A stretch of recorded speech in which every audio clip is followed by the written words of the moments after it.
wonderful thing about the Electoral College, it requires the candidates to go to smaller states because every Electoral College vote counts.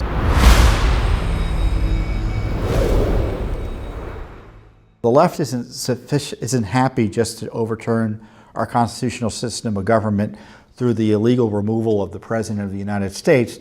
They've got a lot of irons in the fire in attacking our system.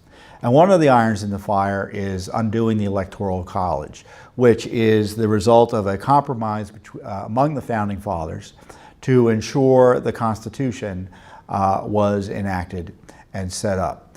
And the compromise was, how is it you take, and this is obviously only one aspect of the various compromises between the large and small states of the original 13 states and colonies, is how do the small states protect their sovereignty and not be overwhelmed in a new constitutional system by large states? One of the ways you do that is through the Senate, where every state, no matter its size, gets 2 senators. The other compromise is the Electoral College. The presidential campaign is not a national campaign. It is a campaign among 50 states and the District of Columbia. The electoral votes are the states. You win the state, depending on how the states allocate the electoral votes. It's usually winner take all. There are a few states where it's not. And you need a sufficient number of electoral votes as a result of victories to ultimately become president. So in many ways, your vote in November is just the first step in the presidential, in the step to elect the president. Now, the left hates this recently because 2 presidents, it's happened 5 times that a president has lost the popular vote but won the Electoral College vote and thus became president. It happened with President Bush, and it happened with President Trump. So that even before President Trump won the election without supposedly winning the popular vote, the left has been pushing for what is called I want to name it appropriately or get it accurate, the National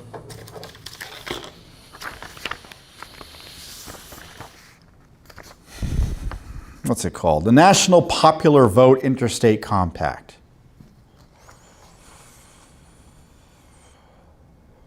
So what the theory is, when a state, and this is according to, I think, the National Conference on State Legislatures.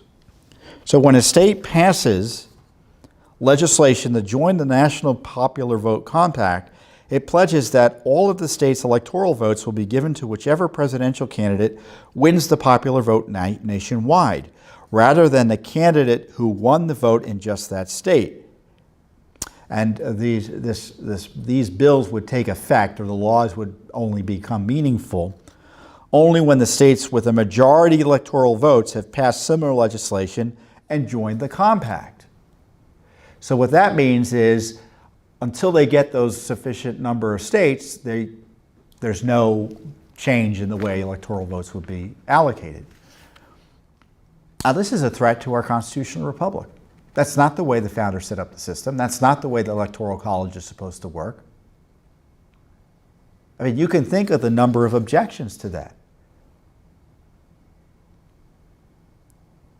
Imagine, let's say, living in a state like, well, let's say you're a Democrat living in New York, and the popular vote, and New York goes to the Democrat candidate, as it often does, but the popular vote is won by the Republican. Well, your state's sovereignty and your vote means jack, because all of those electoral votes, despite who you voted for, from your state, would go to the Republican. Because Republicans in other parts of the country voted or independents, whoever, voted in large enough numbers to override your state's sovereign decision through its voters to vote for the Democrat. Now, truth be told, Democrats want this because they want to use that exactly as I described. They do not want conservative states like Texas and Florida, or nominally conservative states like Florida, because it can go either way, obviously. All those electoral college votes in not conservative states in the heartland and elsewhere, and the Southwest, and wherever, I mean the Southeast, to overcome their huge popular vote margins that liberals are able to get in states like California and New York.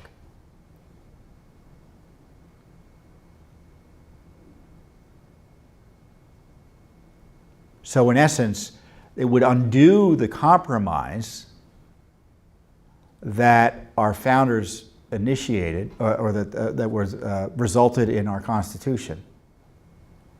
I mean, small states signed up based on this condition that their rights and sovereignty would be protected by the Electoral College. They want to undo that. These leftists behind this, and so now that Trump has benefited from the Electoral College, they really hate the Electoral College. So it would give an outsized influence to these big liberal states, which is what they want to secure their presidencies for world without end. And obviously it would make it easier or more significant. It would make voter fraud even more tempting than it already is, because you run up the numbers with voter fraud, because it's all about getting the popular vote numbers. It's not about winning elections in various states. It's about just getting votes, no matter where. So undoing the Electoral College, in addition to the unconstitutional nature of it, because the real constitutional question is whether the states can just decide to undo the Electoral College this way.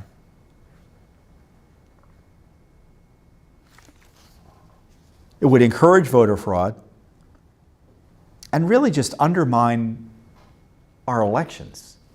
Because the wonderful thing about the Electoral College is, look, there are states where candidates don't have to, and this is only for presidential candidates because the Electoral College only applies to the presidency. Democrats don't have to really campaign much in California. They go and raise money because California is seen as a solidly Democratic state. And there are similar Republican states. So the wonderful thing about the Electoral College, it requires the candidates to go to smaller states because every Electoral College vote counts. So places like Iowa get attention, New Hampshire, New Mexico.